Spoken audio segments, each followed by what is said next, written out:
Hello, Nerdy Librarian here, bringing you another bonus content video from Elder Scrolls V Skyrim Special Edition. Once again, this is taking place within the Legendary playthrough, so, if this goes poorly, which it certainly might, then, well, oh well, that's what happens. Today, well, I want to play with the slow time spell a little bit. Specifically, I'm drawing inspiration a little bit from the Matrix, if you will. I mean, everybody knows the synonymous action scene from the Matrix where Neo is dodging bullets on a rooftop as the camera pans around him. Bullet time. Well, I'm going to do something kind of similar here in Skyrim with arrows. Now, it won't be like a flurry of arrows or flurry of bullets that are flying by at bolt time.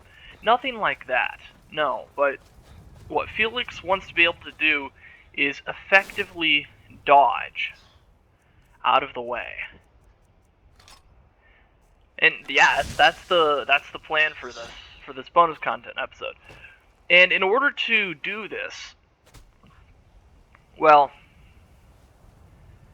the best place, or the most convenient place to come to test this out is here,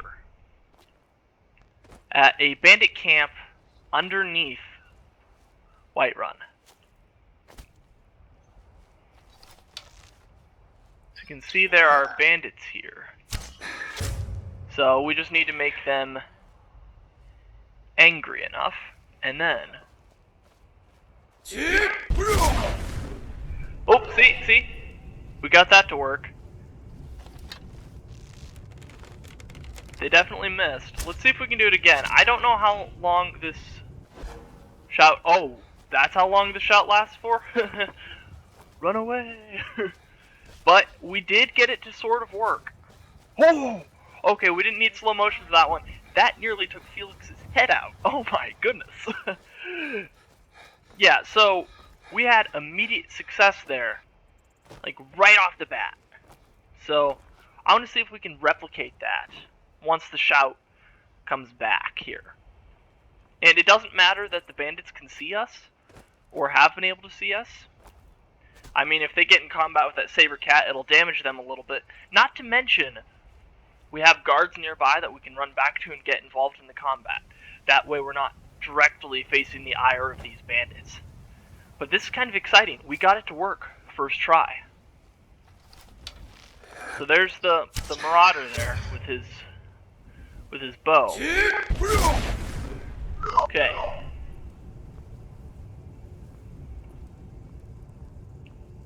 Everyone else moves in slow motion, but Felix doesn't.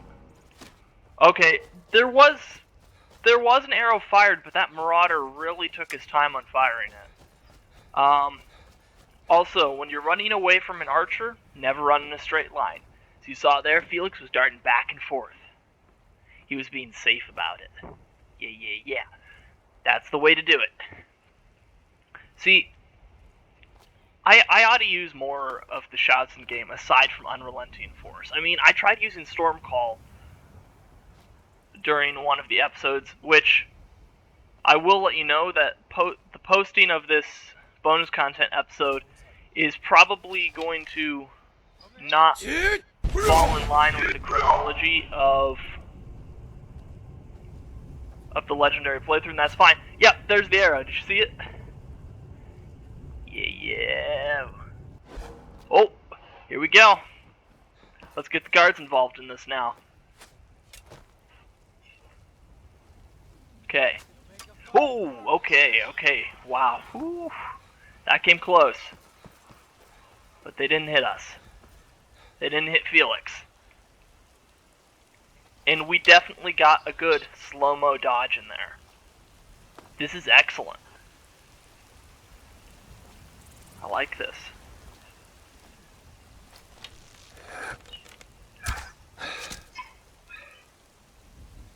Okay. Oh, I feel like the guards didn't last very long. Oh, yep, there goes the arrow. You get bullet time with arrows. It's amazing.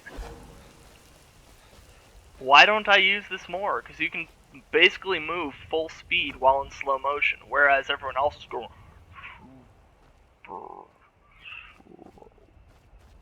You know, stuff like that. Sorry, I didn't mean to surprise you there if I did.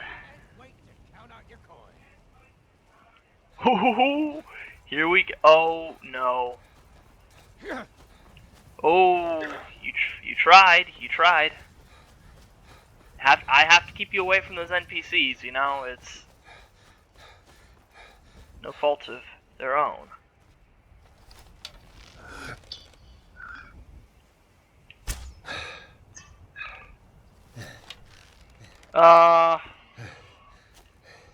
Well, this might be bad.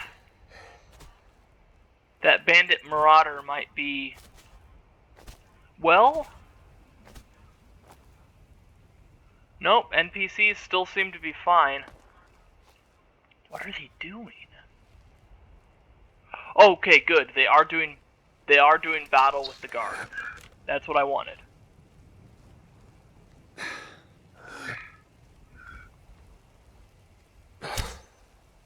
Just have to make sure I don't accidentally hit a guard. That's all here.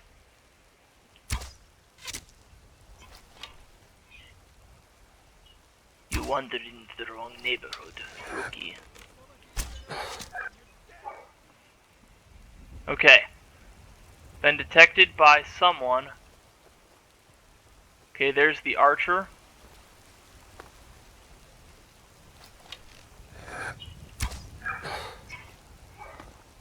And if he tries aiming at us, well, yep, there's the arrow, bolt time arrow. Okay, get behind the rock and go. Run away. See, it works so well. Granted, you can't do the zoom in action while aiming your bow while in slow-mo. But it's still kind of fun to have the arrow time.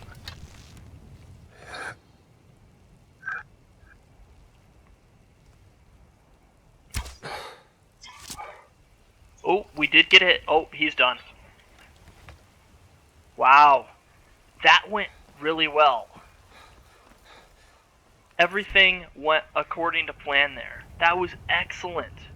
It's exactly what I wanted to have happen.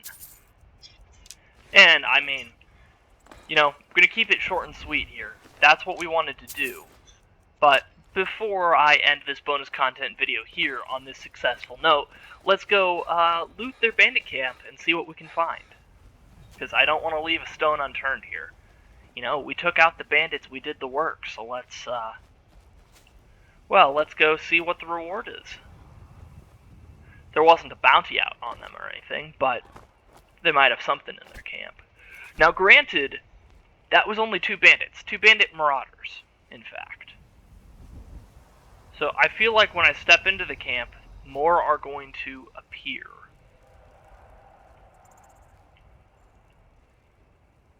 Just worried about that happening. I feel like it is... oh well. Okay, Avar Stonesinger. Sit quietly, child, and listen, for the story I tell you is the story of the ages. But what is it, grandfather? Is it the story of heroes and beasts? The grandfather looked patiently at the child. He was growing into a tiny boy. Soon he would see the value in the stories, the lessons that were taught each generation. Just listen, child. Let the story take root in your heart. In a time before now, long before now, when the Skaal were new, there was a peace in the land. The sun was hot, and the crops grew long, and the people were happy in the peace that the Allmaker provided. But the Skaal grew complacent and lazy, and they took for granted the lands and all the gifts the Allmaker had given them. They forgot, or chose not to remember, that the adversary is always watching, and that he delights in tormenting the Allmaker and his chosen people. And so it was that the adversary came to be among the skull. The adversary has many aspects. He appears in the unholy beasts and the incurable plague. At the end of seasons, we will know him as Thartag, the World Devourer. But in these ages, he came to be known as the Greedy Man. The Greedy Man, that is what we call him, for to speak his name would certainly bring ruin on the people, lived among the skull for many months. Perhaps he was once just a man, but when the adversary entered into him, he became the Greedy Man, and that is how he is remembered. It came to be one day that the powers of the skull left them, the strength left the arms of the warriors, and the shaman could no longer summon the beasts to their side. The elders thought that surely the Allmaker was displeased, and some suggested that the Allmaker had left them forever. It was then that the Greedy Man appeared to them and spoke. You of the skull have grown fat and lazy. I have stolen the gifts of your Allmaker. I have stolen the oceans, so you will forever know thirst. I have stolen the lands and the trees and the sun, so your crops will wither and die. I have stolen the beasts, so you will go hungry, and I have stolen the winds, so you will live without the spirit of the Allmaker. And until one of you can reclaim these lands, the skull will live in misery and despair, for I am the Greedy Man, and that is my nature. And the Greedy Man disappeared. The members of the skull spoke for many days and nights. They knew that one of them must retrieve the gifts of the Allmaker, but they could not decide who it should be. I cannot go, said the elder, for I must stay to lead the skull and tell our people what is the law. I cannot go, said the warrior, for I must protect the skull. My sword will be needed in case the Greedy Man reappears. I cannot go, said the shaman, for the people need my wisdom, and I must read the portents and offer my knowledge. It was then that a young man called Avar lifted his voice. He was strong of arm and fleet of foot, though he was not yet a warrior of the skull. I will go, said Avar. The skull laughed. Hear me out, the boy continued. I am not yet a warrior, so my sword will not be needed. I cannot read the portents, so the people will not seek my counsel, and I am young, and not yet wise in the ways of the law. I will retrieve the gifts of the Allmaker from the Greedy Man. If I cannot, I will not be missed. The skull thought on this briefly, and decided to let Avar go. He left the village the next morning to retrieve the gifts. Avar first set out to retrieve the gift of water, so he traveled to the Waterstone. It was there the Allmaker first spoke to him. Travel west to the sea and follow the swimmer to the waters of life. So Avar walked. Baby. Sorry, I'm getting the wrong voice there, 'cause saliva caught in my throat. So Avar walked to the edge of the ocean, and there was the swimmer, a black horror sent from the Allmaker. The swimmer dove into the waters and swam very far, and far again. Avar was strong, though, and he swam hard. He followed the swimmer to a cave, swimming deeper and deeper, his lungs burning and his limbs exhausted. At last he found a pocket of air, and there, in the dark, he found the waters of life. Gathering his strength, he took the waters and swam back to shore. Upon returning to the Waterstone, the Allmaker spoke. You have returned the gift of water to the skull. The oceans again will bear fruit, and their thirst will be quenched. Avar then traveled to the Earthstone, and there the Allmaker spoke to him. Enter the cave of the hidden music, and hear the song of the earth. So Avar traveled north and east to the cave of the hidden music. He found himself in a large cavern, where the rocks hung from the ceiling and grew from the ground itself. He listened there and heard the song of the earth, but it was faint. Grabbing up his mace, he struck the rocks of the floor in time with the song, and the song grew louder, until it filled the cavern in his heart. Then he returned to the Earthstone. The gift of the earth is with the skull again, said the Allmaker. The lands are rich again and will bear life. Avar was tired, as the sun burnt him. The trees offered no shade, and there was no wind to cool him. Still, he traveled on to the Beast Rock, and the Allmaker spoke. Find the good beast and ease his suffering. Avar traveled through the woods of the Insifer for many hours until he heard the cries of a bear from over a hill. As he crested at him, he saw the bear, a farmer's arrow piercing its neck. He checked the woods for the farmer, for that is what they were, for some say they are not, and finding none, approached the beast. He spoke soothing words, came upon it slowly, saying, "Good beast, I mean you no harm. The All-Maker has sent me to ease your suffering." Hearing these words, the bear ceased his struggles and laid his head at Avar's feet. Avar grasped the arrow and pulled it up from the bear's neck. Using the little nature magic he knew, Avar tended the wound, though it took the last bit of his strength. As the bear's wound closed, Avar slept. When he awoke, the bear stood over him, and the remains of a number of the farmer were strewn about. He knew that the good beast had protected him during the night. He traveled back to Beast Rock, and the bear by his side, and the All-Maker again spoke to him. "You have returned the gift of the beasts. Once again, the good beasts will feed the skull when they are hungry, clothe them when they are cold, and protect them in times of need." Avar's strength had returned, so he traveled on to the tree stone, though the good beast did not follow him. When he arrived, the All-Father spoke to him. "The first trees are gone, and must be replanted. From the seed and plant the first tree." Avar traveled again through the Hirschsong forest, searching for the seeds of the first tree, but he could find none. Then he spoke to the tree spirits, the living trees. They told him that the seeds had been stolen by one of the farmer, for they are the servants of the adversary. And this farmer was hiding them deep in the forest, so that none would ever find them. Avar traveled to the deepest part of the forest, and there he found the evil farmer, surrounded by the lesser tree spirits. Avar could see that the spirits were in his thrall, that he had used the magic of the seeds and spoken their secret name. Avar knew he could not stand against such a force, and that he must retrieve the seeds in secret. Avar reached into his pouch and drew out his flint. Gathering leaves, he started a small fire outside the clearing where the farmer and the ensorcelled spirits milled. And all the skull know the spirits' hatred of fires, for the fires ravage the trees they serve. At once, the nature of the spirits took hold, and they rushed to quell the flames. During the commotion, Avar snuck behind the farmer, snatched the pouch of seeds, stealing away before the evil being knew they were gone. When Avar returned to the tree stone, he planted the tree in the ground. The All-Maker spoke to him. "The gift of the trees is restored. Once again, the trees and plants will bloom and grow, provide nourishment and shade." Avar was tired, for the sun would only burn, and the winds would not yet cool him, but he rested briefly in the shade of the trees. His legs were weary and his eyes heavy, but he continued on, traveling to the sunstone. Again, the All-Maker spoke. "The gentle warmth of the sun is stolen, so now it only burns. Free the sun from the halls of Penumbra."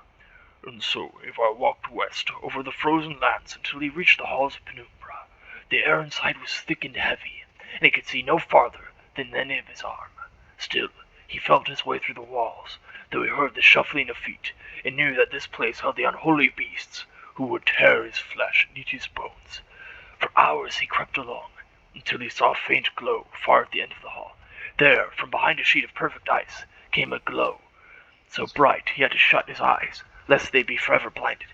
He plucked the flaming eye from one of the unholy beasts, and threw it at the ice with all his might. A small crack appeared in the ice, then grew larger. Slowly the light crept out between the cracks, widening them, splitting the ice wall into pieces. With a deafening crack, the wall crumbled, and the light rushed over Avar and through the halls. He heard the shrieks of the unholy beasts as they were blinded and burned.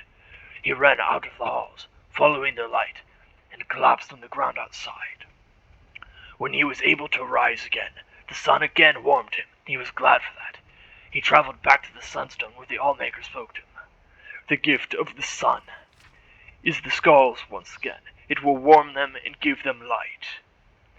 Avar had one final gift he had to recover, the gift of the winds, so he traveled to the Windstone, far on the western coast of the island. When he arrived, the All-Maker spoke to him, giving him his final task. Find the greedy man. Saliva again, I swear. Oh gosh. Saliva's just a problem. Find the greedy man and release the wind from its captivity. So Avar wandered the land in search of the greedy man.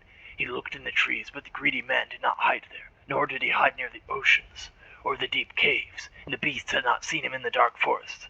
Finally, Avar came to the crooked house, and he knew that here he would find the greedy man. "Who are you?"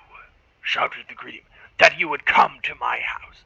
"I am Avar of the Skull," said Avar. "I am not warrior, shaman, or elder. If I do not return, I will not be missed. But I've returned the oceans and the earth, the trees, the beasts, and the sun. And I will return the winds to my people that we may feel the spirit of the All-Maker in our souls again." And with that, he grabbed up the greedy man's bag and tore it open. The winds rushed out with gale force, sweeping the greedy man up and carrying him off, far from the island. Avar breathed in the winds and was glad. He walked back to the windstone, where the All-Maker spoke to him a final time. "You have done well, Avar. You, the least of the Skull, have returned my gifts to them. The greedy man is gone for now, and should not trouble your people again in your lifetime. Your All-Maker is pleased. Go now and live according to your nature." And Avar started back to the Skull Village. "And then what happened, grandfather?" "What do you mean, child?" "He went home." "No, when he returned to the village," the child continued. "Was he made a warrior, or taught the ways of the shaman? Did he lead the skull in battle?" "I do not know. That is where the story ends," said the grandfather.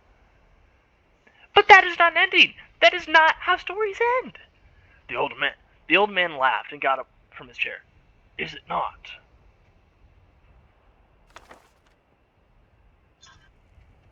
I feel like Avar is the old man in that story. Sorry, this one's taking a little bit longer. Like I said, we are finding the good stuff up here at this camp. Okay, that was just a horse spotting me. That's good. Okay, an adept lock. Oh, there goes the lockpick. I want in this chest. Ah, come on. Come on. Okay, we're in. Some gold, a grand soul gem, and a scroll of firestorm. Oh, that's fun. Well, with that one, I think we've had a smuggler's note. Never mind. "At Kari, you take these prices and eat them. We found our own source of skooma now, the real stuff, not that watered-down third-hand trash you've been selling. And don't even think of ratting us out. One word to the guards, and I'll make sure they know what that seer of yours is really up to. Also, those are the bandits I was worried about."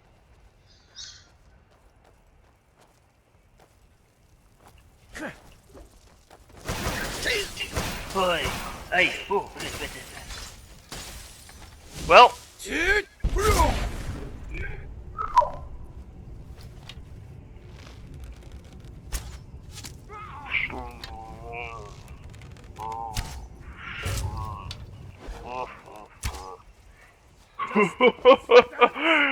oh man. Well, it looks like we get a little bit more of the slow-mo action and content before I have to end this episode here. This has been a good bonus content, I have to say. You know, I ought to do bonus content for each of the different shouts, just because it's fun. You were saying?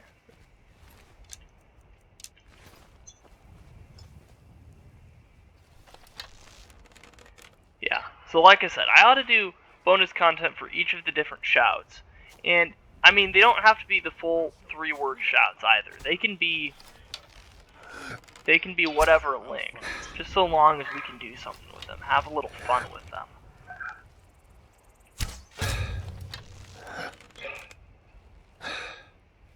Now that magic user, the one that was shooting the ice spikes.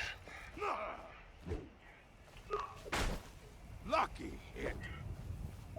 I fought worse than you.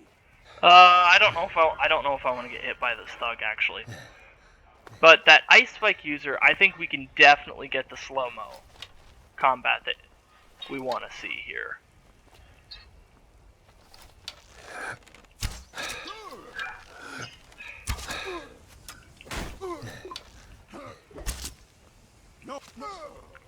Ooh, no. Okay, and the last one is the magic user, like I said. So let's head over there and activate slow-mo mode once more.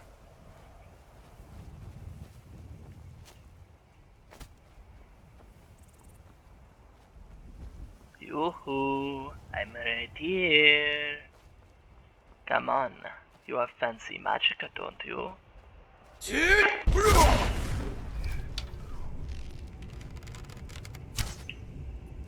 Oh, ooh, that's a marauder. They're a marauder. Well, we got some good dodges there. We did get some good slow-mo bullet time, arrow time action. But now it's time to run, because that's a marauder. A magic-using marauder. And I don't want to tangle with that. You know what? The rest of her bandit allies have been decimated by Felix and the guards here. So, I think it's pretty clear. We don't have to take her out. But she's now alone, on her own, in the wilds of Skyrim. It's kind of a bleak... That's kind of bleak. You know, it's not bleak. Being able to do nice, slow-mo, arrow time action.